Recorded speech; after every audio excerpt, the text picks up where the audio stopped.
Efforts by some states in northern Nigeria to implement safe schools initiatives by beefing up security in educational institutions have not worked, as the abduction of school pupils and students in the region has ballooned into a lucrative criminal enterprise. As a result, the education sector is facing a crisis. With no solution in sight to stem the harm this could portend for millions of children in a section of the country. One person who has come up with an unorthodox approach to address the crisis is popular Islamic cleric Sheikh Abubakar Gumi. In his view, the government should engage with the bandits or terrorists behind the attacks and grant them amnesty. Naturally, his suggestion has been decried by many Nigerians and security experts who believe a concerted security approach to wipe out the attackers is the best solution. As the debate continues, we'll now be joined from Abuja by Sheikh Gumi to enlighten us on why his proposition is the surest way to end banditry and kidnappings in the north. Good morning, Sheikh Gumi, and welcome to the Morning Show here on Arise News. Good morning. Good morning. Yes, Sheikh Gumi, only yesterday I was accusing you of suffering from what I call the Stockholm Syndrome, a situation whereby the victim begins to identify with the oppressor and pleads the cause of the oppressor. Are you guilty as charged? Because you said these bandits, they should be granted amnesty, and you have also said the Nigerian government should negotiate with them. Other Nigerians are saying, look, these are criminals. Why is Sheikh Gumi a victim, in real sense, they say, of the Stockholm Syndrome? Okay, you see, when we oversimplify a very complex issue, this is what we get here. That is confusion. And everybody doesn't know what to do.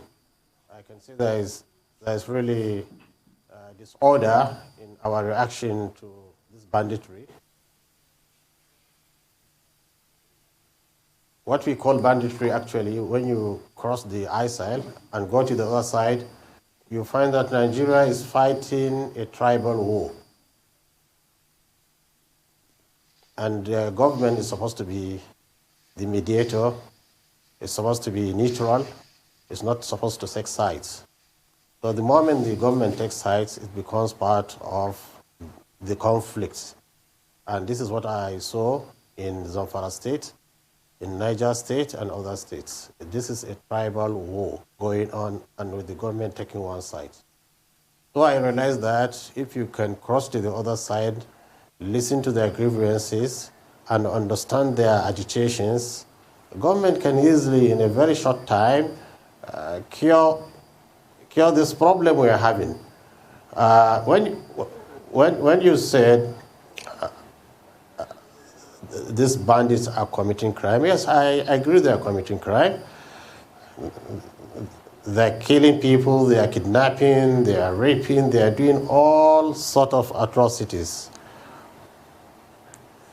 But have you for once go to their own side to see the kind of atrocities that is also committed against them? Do you know that an ordinary herdsman is lynched in many towns in Nigeria? We have seen that in Oyo, we have seen that in Anambra, their children decapitated. We have seen that in many regions of Nigeria. People don't look at that too. So I think there should be well-meaning Nigerians that should stay neutral in these tribal wars. It is very unfortunate that in the 21st century, because of the fracture in our governmental structure, people have turned into tribalism or religion or regionality to express their grievances. I think in the 21st century we should also have this sense of collectiveness, and that we should come and build a nation whereby equity, transparency, and even love of each other should be there. Well, the atrocities committed, I think, on both sides is appalling, and we condemn it and we don't support it. I don't speak for the bandits as well. I don't speak for those committing atrocities against the bandits. I'm trying to be neutral in this case, to look at things objectively, in fact, even scientifically. Well, thank you, Sheikh Gumi. You're sounding here like Bertolt Brecht in the poem on violence, where he says, everybody speaks of the violence of the river that drags everything, but nobody talks about the violence of the riverbanks that contain it. However, I don't know, you use the word easily. I'm not quite sure how easy it is. Let's look at the Bello Massari model or example or experiment. And I'll start in October 2019, where he declared amnesty to the bandits, expressing similar opinions as yours, saying that it's actually security agencies that taught them how to become kidnappers. So amnesty was granted October 2019. Come June 2020, the same Bello Massari, governor of Katsina State, for the benefit of our viewers, vowed never to give amnesty again. He cancelled the amnesty, feeling that he had been betrayed on a few occasions by those he had granted amnesty to. 6 months later, November 2020, he granted amnesty again. So what do we say about that? It's not as easy as it seems, is it? Yes, you see, when you grant a political amnesty, I mean amnesty in the front of the press and the media, but in the real sense there was no amnesty. Amnesty comes with a package. The package is that you rehabilitate these criminals, you provide for them social amenities, you provide for them schools, hospitals, you engage them. And you try to entice them to leave the forest by engaging them in different kind of professions. Not every one of them can be a herdsman again. But there's no any project put forward. It's just the ceremony of handing over weapons, and that cannot stop banditry. But I can say now, from what we are hearing from Katsina State, there's a relative peace and the government is truly engaging them. And that's why Katsina State is finding that really dialogue, given the rule through amnesty, not the political one, is giving results. And we have seen that in Zamfara State. I've been to Shinkafi Forest, where there is such an arrangement with the Zamfara State governor, and it's working very well. People now are moving about, markets are open. In the past, nobody can even go to the market. But even the, what do you call it, the peace in Zamfara State is not to the optimum we expect. I can understand the state government is constrained by financial burden of amnesty. That's why we are calling on the federal government to chip in here, and it will be easily solved. Right. Sheikh Gumi, you've said a lot about this amnesty state. I want you to break it down. I'll ask you two questions. The first one is, what do you really want for these bandits? You want a Niger Delta Let me give an example. Let me give an example. Sheikh, hang on. Sheikh, I've not asked my question, Sheikh. Let me speak, please. What do you want? Do you want the kind of the Niger Delta, amnesty program that they set up an amnesty arm for them? They probably send them abroad, to learn skills. They send them to university. Is that what you want? And how much billion is this going to cost? Maybe you could put a price on the table in this negotiation. And secondly, Sheikh, you talked about a tribal war going on. And I'd like to know more about that tribal war, because I don't know of any. And you said they kill, herders, in or your area and the likes, and in the southwest. What is this tribal war? Because now this is a new narrative. Now, I've never heard you talk about a tribal war before, Sheikh. Now you said there's a tribal war. So tell me more about this tribal war. And how much do these bandits really want? In billions, How much? Is it Niger Delta kind of amnesty? What do they want? Let's hear it. Okay, let's break down your questions. Let's start with the amnesty. The Niger Delta example, I think we can take example from that. When they were vandalizing the pipelines, which is an umbilical cord for the Nigerian economy, The nation came into negotiation with them, and they are even giving the pipelines to God. And for a period of relative period of peace we had, Nigeria was having its oil supply continuous. The herdsmen too now are controlling a big swath of land, whereby now they are preventing farmers from farming. And it's very important for the economy of the nation, because when you leave a big chunk of the population hungry without farming, it's going to have a consequence which we don't want to experience. So in the same sense, as the Niger Deltans are important to the economy, this herdsman now has suddenly become very important to the Nigerian economy, because they can prevent, in fact, they are preventing people from farming. So we can example, instead of telling, if we can come to them, they can be our guards. They can guard the forest. We have spoken with them, and we have seen them guarding the forest in Shinkafi area, whereby for more than now, I can say 10 months, there is no kidnapping. In fact, they have even freed some people that were kidnapped. Let's not forget, please, there are thousands of Nigerians, many now captives in the hands of these herdsmen. They are not in a hurry. In fact, I got last week that some 2 nurses were kidnapped in April in southern Kaduna. Up to now, we are trying to locate and who are these people who kidnapped them, to try to see if we can plead with them. Look at the sufferings Nigerians are doing, simply because we are not dialoguing with these people. These people are not some aliens from Mars or from the outer space. They are Nigerians. We know them. We know their relatives. We know everything about them. And they have qualities that we can tap on. That is, the Fulani man is not to be shy, is not to be respectful to his elders, and they work in unity and community. We can gather them all together. They're ready even to sit down. They told me we are ready to sit down with the government. So I don't know what is stopping this National Congress of Herdsmen, because if they can come together and decide that, okay, no more kidnapping, the war is finished, and this is our conditions, I don't see any other Fulani man breaking that agreement and continue with the crime. So it's, to me, a simple thing. It needs engagement from the government. So that is with the amnesty. The other thing you are talking about,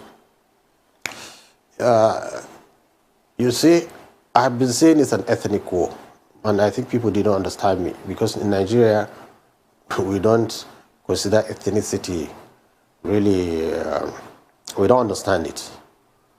The Fulani is an ethnic stock, different from the other groups. But what I said now is tribal, is because you find the Fulani fighting the Yorubas in the southwest, fighting the Igbos in the southeast, fighting the other tribes in the north, depending on which region it is. So it's a tribal war going on. But when a governor or the president will take side on one side, or the military, especially the military, I've been to a Fulani settlement that was ravaged and destroyed by the military. Their huts were burnt. They came to me in Kaduna, they rushed to me saying that this is what happened. And I went there to see with myself. I saw their huts were burnt. They were there for more than 40 years in that region. What are the military saying? They say we should pack away and go move to the town. Is that how things are done in a civilized society? Even if you want to displace people, you build for them where they can transfer themselves to it. You don't just come and burn people's houses with children crying, women, old women. All I saw this. So as we are speaking with them, a contingent of military came. A captain with other soldiers and civilian JTF. So I asked the captain, who did this? He said he doesn't know. You don't know? Okay. Are you the one who did it? He said he's not the one who did that burning of the huts. So I said, okay, since you are in charge of security here, these are Nigerians too, get their numbers so that if they have any problem, they can call you to protect them. and a very good captain. He, in fact, donated 5,000 naira to them, and peacefully things were settled. And this is kind of engagement I want to see the military involved in, not just throwing bombs on innocent people, killing innocent people. They are Nigerians too. They need to be protected by the same law that gives you power. So about the civilian JTF, and I advised them, why don't you take the Herdsmen too, to be part of your team to fight the bad ones? And they are all there ready. In fact, there's a Fulani organization that came to me, Allah. They said they have more than 7 commanders. Commanders meaning has boys. Boys can, from range of 100 to 300, that they are ready. If the military is going to cooperate with them, they will put this banditry and this kidnapping to a stop. They are ready. They are Fulanis, they are Herdsmen. Why can't we engage them? I cannot understand. So I think the government, the media, and other tribes are taking side in this war. And unfortunately, the Fulani Herdsman has nobody to tell his own side of the war, the same side of the story. And this, I think, is what is prolonging the issue. Otherwise, we can finish it in a short time.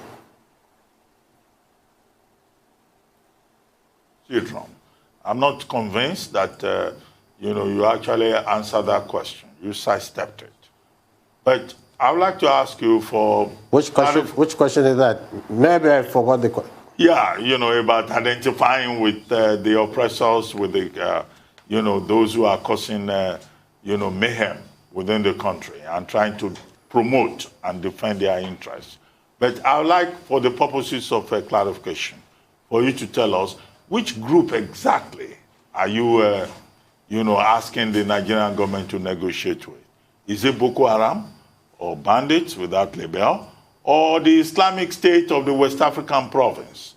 And I ask you that question because people have been saying, yes, if you actually mean well as a patriot, that your objective should have been, since you have visited the forest, the Shinkafi forest and all of that, and you know the location of these bandits, that perhaps your interest should have been to lead Nigerian security agencies to the location of these criminals and to help hand them over so that they can face justice.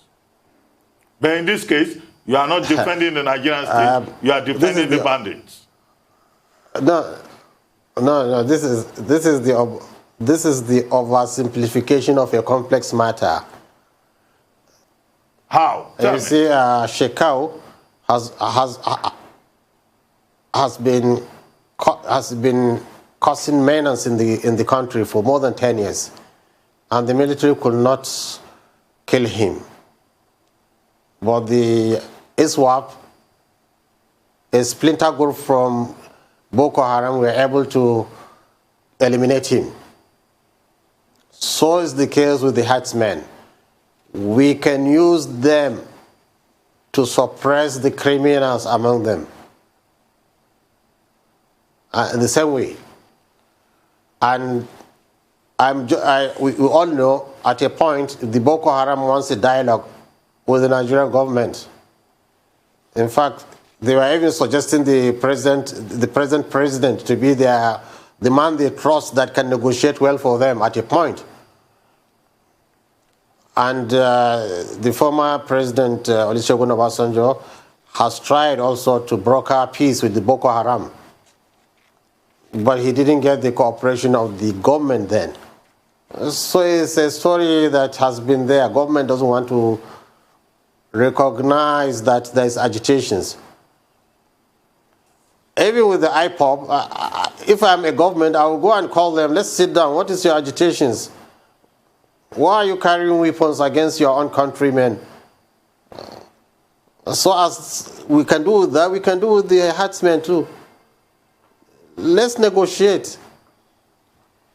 Sheikh Gumi, the difference with the Herdsmen is that they are ready. They are ready. They are ready. They have told us we are ready to sit down.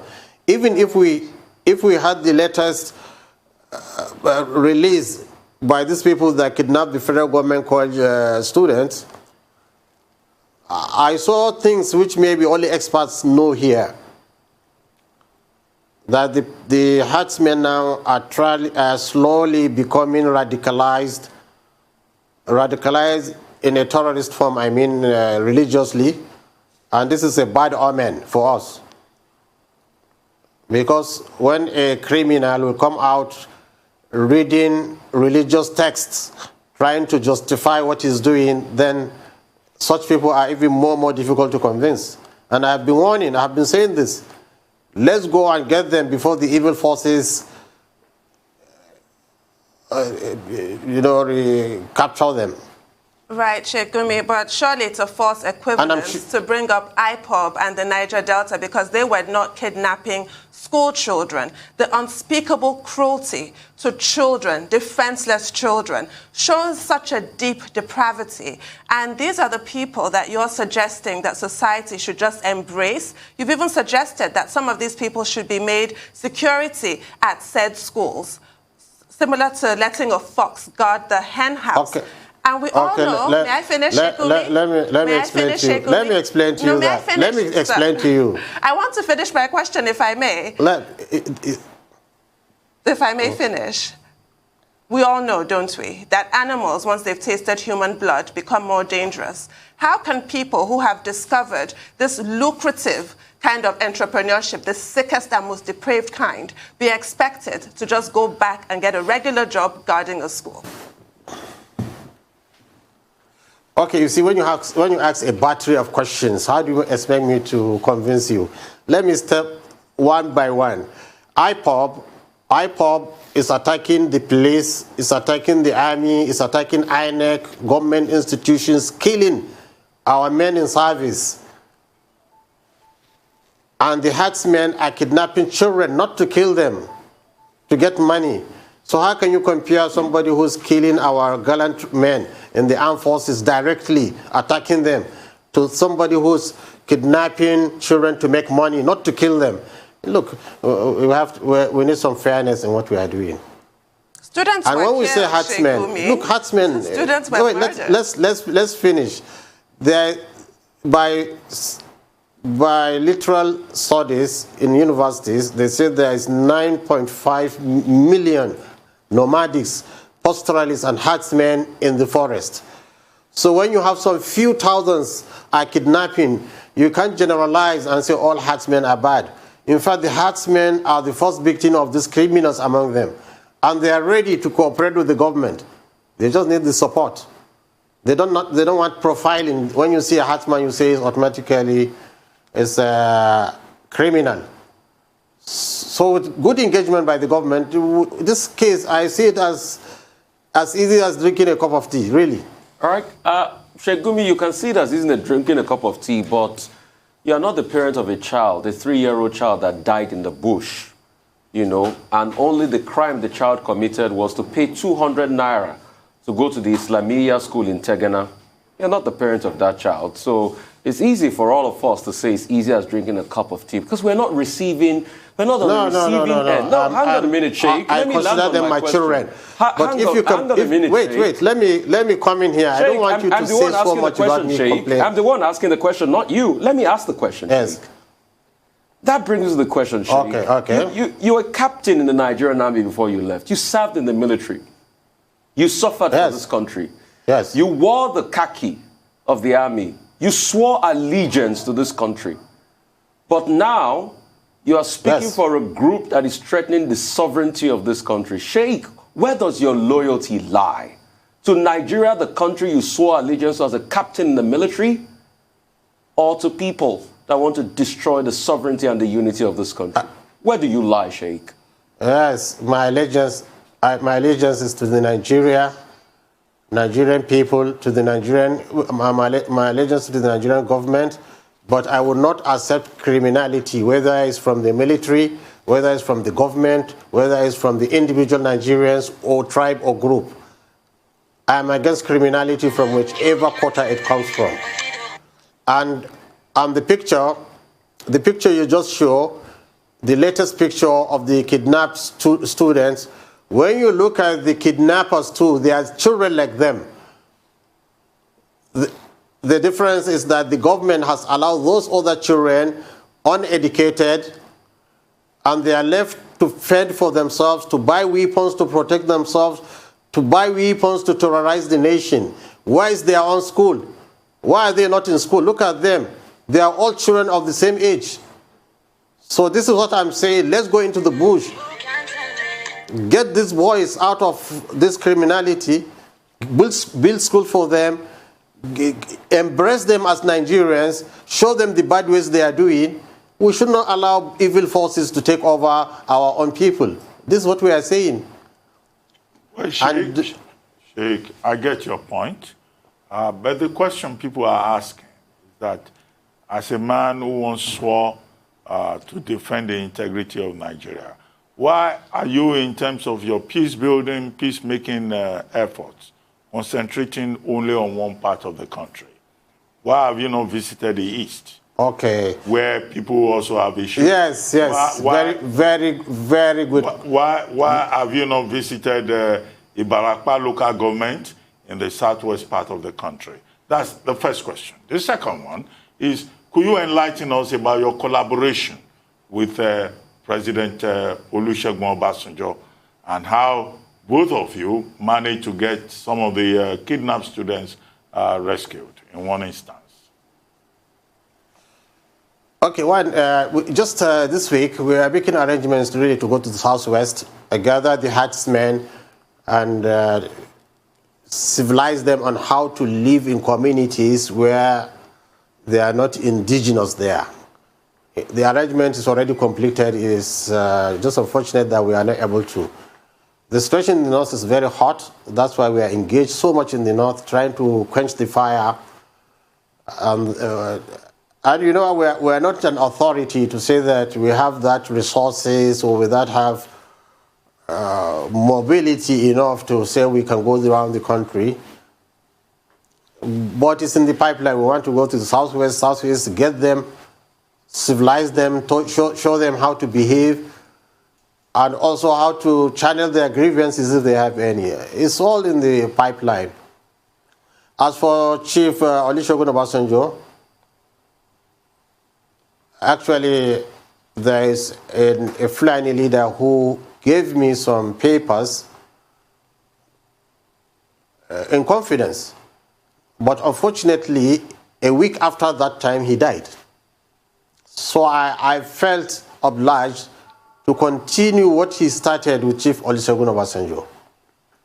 And it showed me that since 2019, Olusegun Obasanjo is trying to go into the deep root cause of this problem. And that is what I consider a good leader. He doesn't depend on what he hears in the news or what he reads in the papers. He tries to get people, stockholders in the issue, and dig deep and see what is the problem.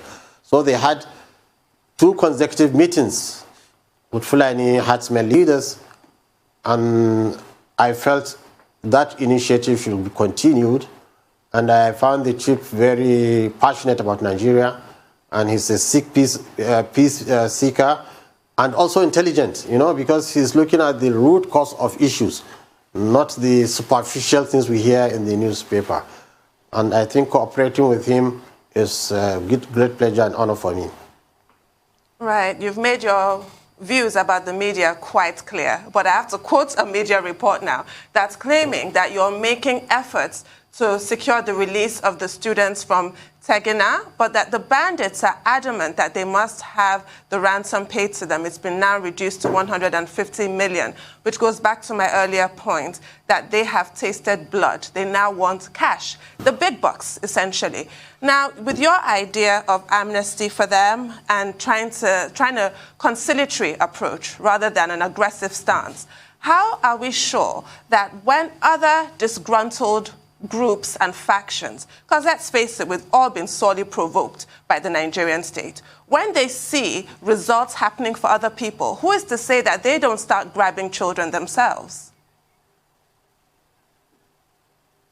Okay, you see, about the Islamia school, we have reached with them, trying to convince them, but you see, when the political atmosphere is not encouraging peace, when you see the people who are supposed to be neutral which is the government, is siding with because the ordinary herdsman finds the vigilante as his natural enemy.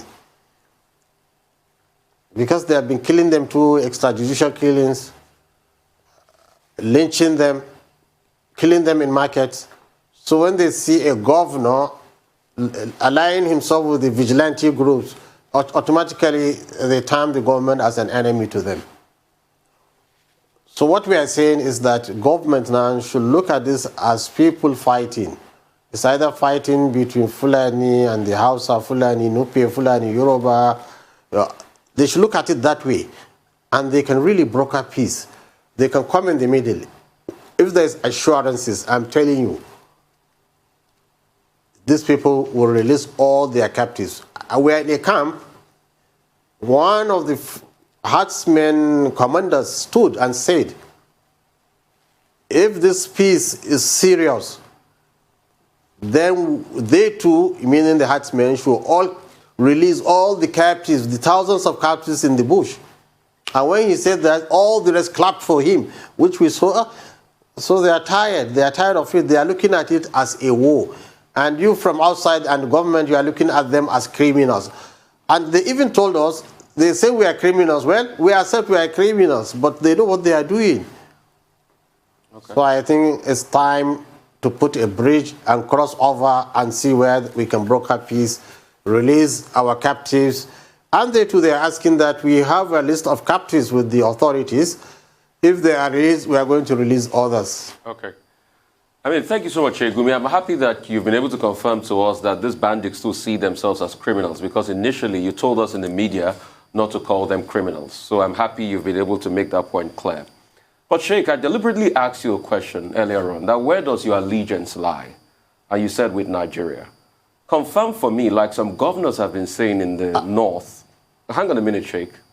Confirm for me, are all these bandits Nigerians? Because some governors are saying there are a lot of foreigners amongst them. And if you say your allegiance lies with Nigerians, and it is true that there are some foreigners, not Nigerians, amongst them, then obviously it looks as though you are defending non-Nigerians against the sovereignty of Nigeria. No, you see, I'm not an immigration officer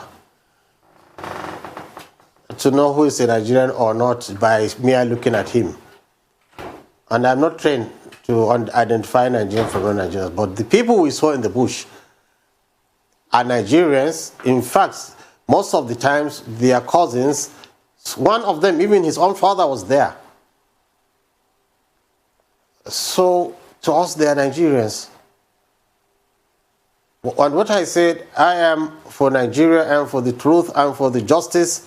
I don't accept extrajudicial killings, whether from the military, whether from the government, whether from the bandits, whether from any Nigerian. I don't accept that. We want peace in this nation. We want the rule of law. We want everything to go through the law process and the due process of law. And no blood should be spilled. And this is what I'm standing for. And I know these bandits, if you don't know, they are cooperating with a lot of bad elements in our security system. This is a business. So many people are involved. You'll be so surprised. And I'm still against anybody who is committing crime against this nation, against humanity. Cooperating with a lot of people in our security system? Expatiate on that. So that means you're saying there's complicity? Our security architecture is working with the bandits? Is that what you're saying? Oh, yes. Oh, yes. They were caught in Zamfara. They were caught everywhere. How can these big weapons get across our borders? How can this big weapon cross our borders and get into the forest without the cooperation of some bad elements in the security system? It's not possible. If I give the same amount, can you take it into UK? You cannot take it into UK because their security is alert. Well, so you see, part of fighting this banditry is to overhaul our security system. Well, Sheikh Gumi, when you say that the Nigerian state should negotiate with bandits and terrorists, can you help us outline what you mean by that. Is it in terms of the Nigerian government giving money, paying ransom, or what exactly do you mean? Or, you know, granting the amnesty that you talked about? What form should that amnesty take? Should they be, you know, put together, served jollof rice and pepper soup, and their sins are forgiven, and the crimes that they have committed overlooked?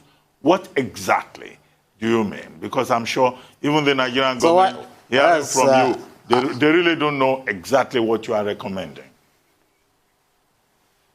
Okay, you see, like the last picture we saw of the last kidnapped students, those boys carrying those heavy weapons behind them,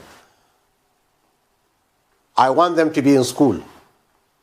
Because when we went to Niger State, I met these same boys, and maybe one of them even.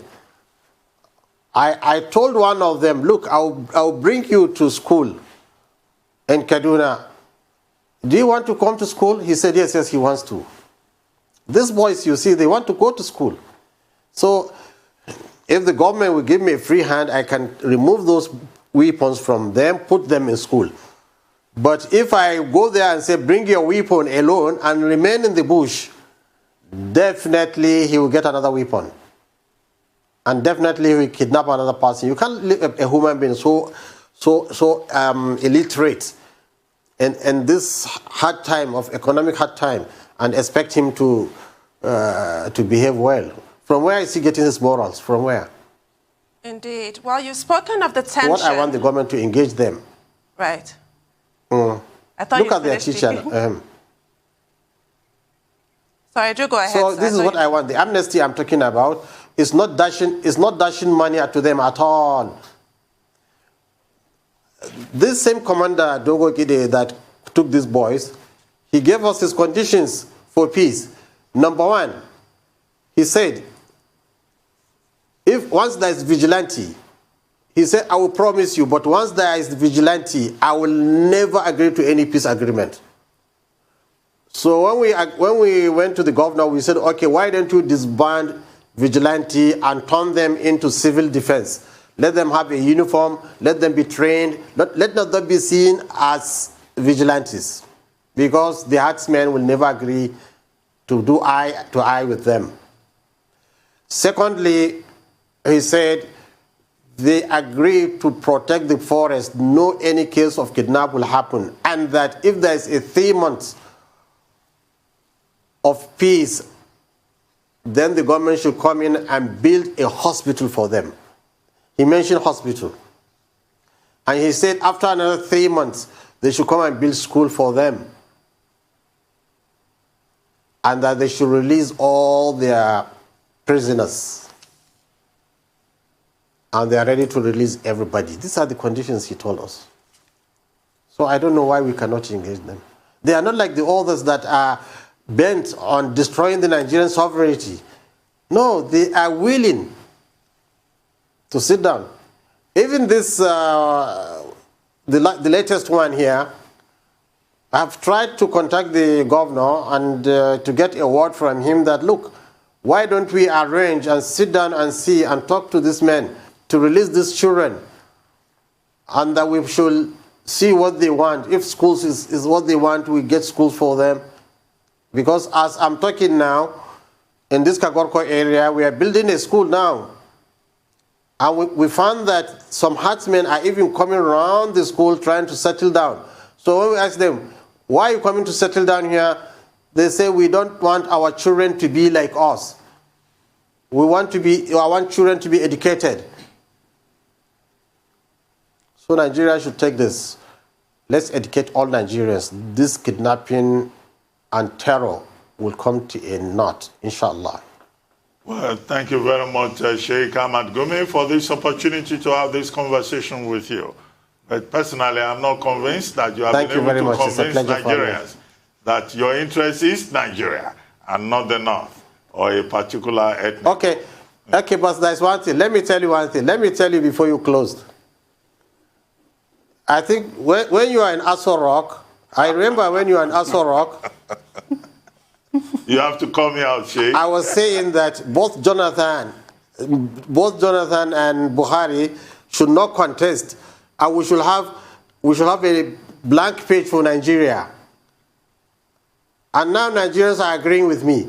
So now you may not agree with me now, but in the long run, we have to come back to the table and see that we remove these people from the evil forces that have captured them. Anyway, thank you very much, Sheikh Ahmed Gumi, for joining us on The Morning Show.